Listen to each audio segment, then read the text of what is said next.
Hey everybody, we're back. Joe and Jonah.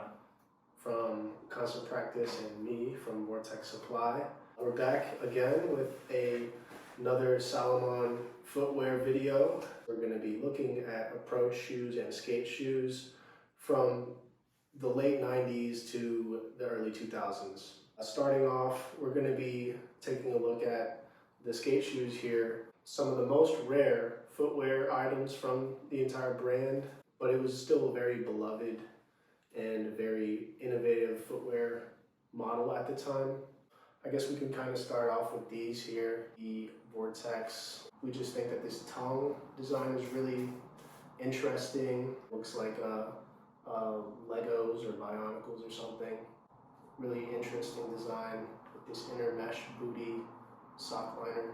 I really like the rubber detailing on the toe. And those rubber details, it kind of looks sort of like the Issey Miyake pieces you guys have sort of curated.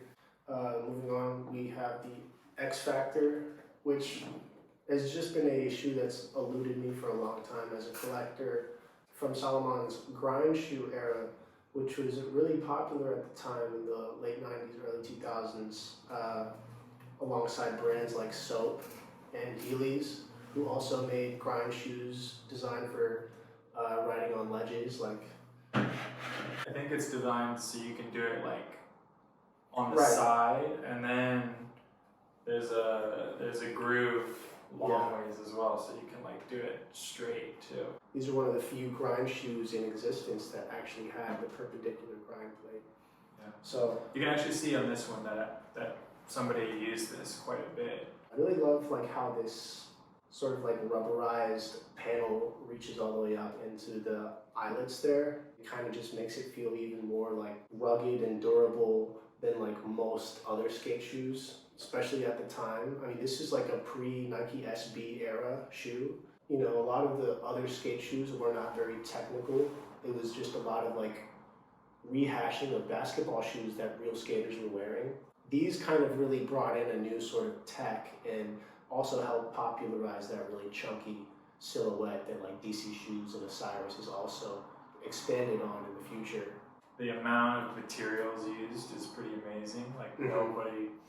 Nobody mixes materials this way anymore. I mean, they've got synthetic mesh, suede, 2 different suedes, plastic cap that's on here as well. Then, of course, the foam midsole and the rubber outsole. It's probably a huge sourcing pain and stuff, but it makes for a very quality product. For sure, it was really way ahead of the times in trying to create adaptable gear for skaters and also just people who are into that style. We also have the Mr. Wilson or the Mr. W, a really chunky, really high quality grind shoe. Once again, it shares the same tooling as the X Factor with that perpendicular plate. These came in a few different colorways. This one being one of my favorites. I really love this detail of the ribs. Yeah, the back is really cool. Makes this look like a futuristic shoe, even though it came from the 90s. And I don't know, I just feel like this sort of design would translate very well in the market today, where people are really embracing chunkier silhouettes, baggier pants. I don't think they knew what kind of market they were aiming for yet, because it was such an emerging sort of and fastly quickly evolving market at that time. It ended up becoming kind of a niche product that I think got lost a little bit. But the design language in general, I think it holds up and it's pretty relevant now. Should also mention that these shoes were also developed alongside Salomon's actual inline skates and their aggressive skate team. That crossover was huge at the time, since the Salomon skates were really big because they had really great skaters like Aaron Feinberg. These shoes were, they had a place to go. It wasn't just Salomon randomly decided to do skate. It came from an intentional spot, which I feel is why we get these super technical and cutting edge designs Whereas, you know, it would have been so easy for them to just, you know, create like a pair of Vans. But they didn't go that route, and they sort of went for more of what their skaters were asking for in the skates, kind of carried over into what consumers would want in these shoes. That was the whole market appeal for soap shoes and these shoes at the time. This was pretty much the ultimate piece of footwear for you to have, since you can pretty much express your hobby, express the things that you love, but also, you know, be able to participate in them at the same time. So moving on, we have the Snowdragon and the Pipedream. Sort of like a DC shoes, or like maybe like a SXX tricky character or something. Nice. Both of these colorways I think look like they're could be from a video game or something. It's around the Adventure 7 Gen 1 era too. They were really innovating and experimenting at that time. These two shoes have not held up very well.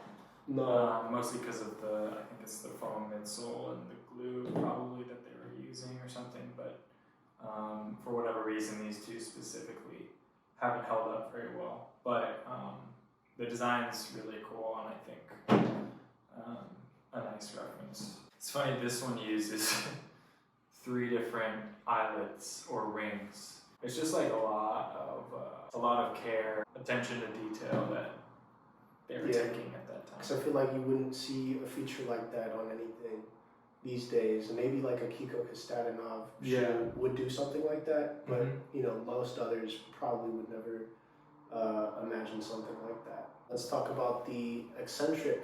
These are a particular pair of approach shoes that we really like. For me, I just love like approach shoes as a design, how the laces go really far down to the toes. Yeah, this one is my personal favorite silhouette. I think the proportions, like Joe said, the lacing, and then there's a little bit of like a cab on the back. Right. So it kind of feels like a little bit of the blockiness of a skate shoe. Yeah. It's definitely an approach like hiking shoe, but the way it can be worn, I think it really melds those two really nicely. You could wear these in a lot of similar situations that you wear these or these. Yeah, for sure. These are the other pair. This is a different, earlier version of the Exentric. It's a women's colorway. Moving on to, we're definitely getting more into hiking. These Incos are from the 90s. This is probably my favorite silhouette. If I was going to bring anything back from Salomon, this exact colorway too. What I love about it is really just that embroidered sort of pattern going around, swirling around the Link logo. I also love the eyelet system, how it's sort of got these like cutouts. Overall, just a nice approach / hiking shoe. Super well made. Definitely up there with some of my favorites. The Inco also came in a mid-top version. This is the low-top version. Which brings us to the sibling of the Inco, which is the Pisco. A lot of similarities. The biggest difference is, I think, the different pattern and the mesh upper. The Pisco feels like a more heavy-duty version, except the logo is relocated to that panel instead. This has metal eyelets. Yeah, and they're really unique-looking eyelets. I don't think any other Salomon shoes really have that either. Both of these models have held up really well. I think that's a testament to the design of these, the construction. Another shoe, we don't know, this is kind of a mystery shoe for us, but still a very good one. We don't know what it's called. It has these really interesting double lace eyelets. You could stack laces too, potentially. It's really interesting that they have the 2 lacing systems. Not exactly sure why or what the purpose of that was, but that's unique to this model. I think that something like this could do pretty well today. There's a lot of ways to interpret this too. I think I could see this in like a patent leather. This could be like a Kiko design office. Yeah, that's what I was just about to say. If it was in leather or just maybe updated a bit colorway wise. Yeah, I was just about to say the same thing. Really, we have no idea what this is. No clue what it is. If you know it, if you got the ID, let us know. Yeah. Moving on, we're going into early sort of 2000s-ish. Pretty random models too. Random models that we like. These are the Raidproofs, tiny size. I believe Salomon released like a newer sneaker sort of based off of this in the Speedverse PRG, but it's just not as good as this one, honestly, because like I just love the way the lacing system looks on here. This also comes with Gore-Tex, so this was a really unique waterproof shoe for the time. And it has a lot of the more modern Salomon features, even though this is a very old shoe. It has the quick laces, it has the lace pocket, it has you know, the guided lace eyelets that sort of create a very precise fit for your foot. Moving on into the road trip era, one of our favorites sort of campaigns from Salomon. This is the Arid, and this is not a shoe I've seen before. It has this really sick all mesh upper. This is one of the only models actually that's like all textile. Completely textile, some of them, synthetic. Actually all of them have like some sort of suede in them, but it's just layers of like and tones of different materials. I also like this double embroidery for the logo on the tongue.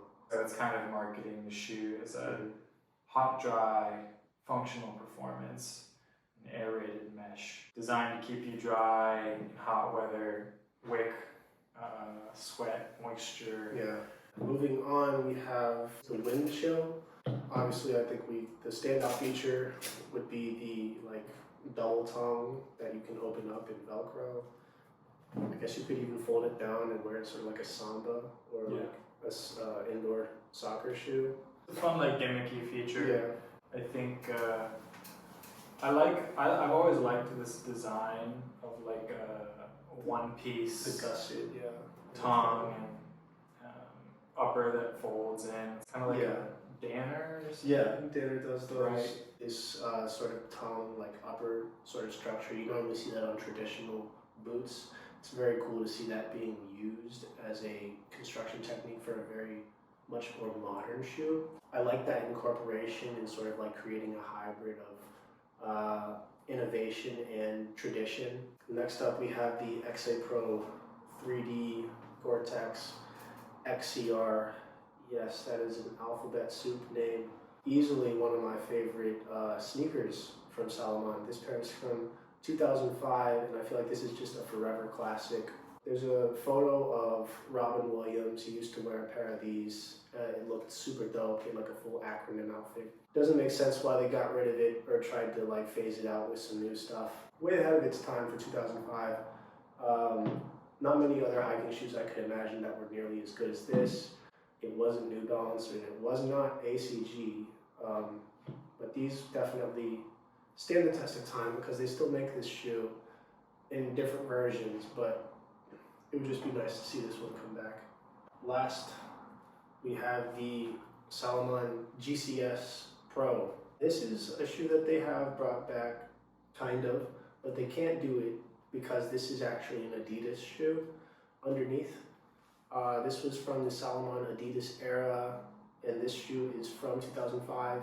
They came back with this sort of like a very similar design in the ACS-Pro, but the GCS-Pro is different. It has that sort of like Nike TN shocks. This is probably the most futuristic shoe I can imagine. You have the lace pocket with this really like cool kind of like Paul Nicholson Aphex Twin logo on it, and then obviously the bottom, just another highlight of the shoe. This shoe's full of great design details. If you like the ACS-Pro, you should know where it came from, and it's from this shoe here. Yeah, basically this has been the Salomon Skate footwear approach, hiking shoe sneaker collection. I'm Joe from Vortex Supply. You can follow me at Vortex Supply and at Stuffpile. You can also shop the archive at vortexsupply.net. Hope y'all enjoyed everything. We'll catch you on another one soon where we give our takes on even more. Be sure to like, subscribe, comment, share this with a friend. Thanks for watching. Peace.